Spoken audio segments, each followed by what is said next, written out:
السلام عليكم ورحمة الله وبركاته. الحمد لله. الحمد لله الذي نحمده ونستعينه ونستغفره ونؤمن به ونتوكل عليه. أما بعد.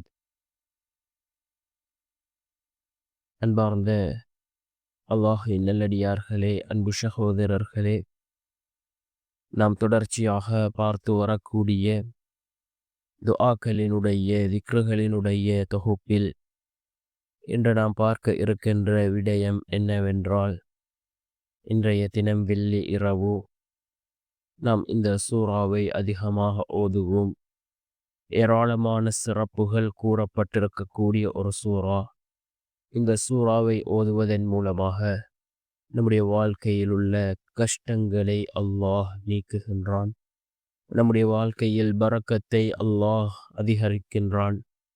அல்லாஹுக்கு மிகவும் பிடித்தமான ஒரு சூறா.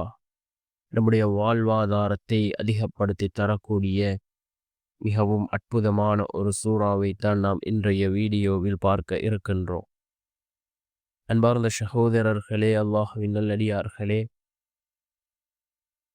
அல் குர்ஆனிலே 114 சூறாக்கள் இருக்கின்றது. ஒவ்வொரு சூறாக்களுக்கும் ஒவ்வொரு விதமான சிறப்புகளை ரசூலுல்லாஹி ஸல்லல்லாஹு அலைஹி வஸல்லம் அவர்கள் கூறியிருக்கிறார்கள்.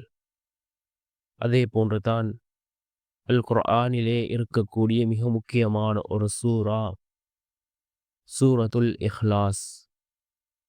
பிஸ்மில்லாஹிர் ரஹ்மானிர் ரஹீம். குல் ஹுவல்லாஹு அஹத் அல்லாஹுஸ் ஸமத் லம் யலித் வலம் யூலத் வலம் யகுல் லஹு குஃபுவன் அஹத் என்று வரக்கூடிய இந்த சூரத்துல் இஹ்லாஸிற்கு ஏராளமான சிறப்புகளை ரசூலுல்லாஹி ஸல்லல்லாஹு அலைஹி வஸல்லம் அவர்கள் கூறியிருக்கிறார்கள். இந்த சூரத்துல் இஹ்லாஸை யார் நேசிக்கிறாரோ அல்லாஹ் அவரை நேசிக்கின்றான் என்று கூறினார்கள் அருமை நாயகம் ஸல்லல்லாஹு அலைஹி வஸல்லம் அவர்கள்.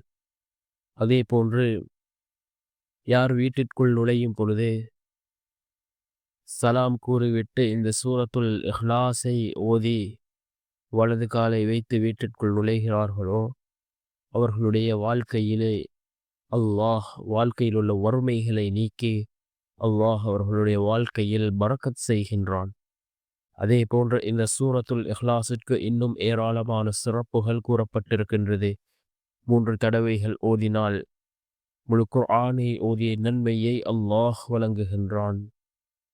நாம் இந்த சூரத்துல் இஹ்லாஸை ஓதி நம்முடைய தேவைகளை கேட்போம், துஆக்களை கேட்போம். நிச்சயமாக அல்லாஹ் நம்முடைய துஆக்களுக்கு பதில் வழங்குவான்.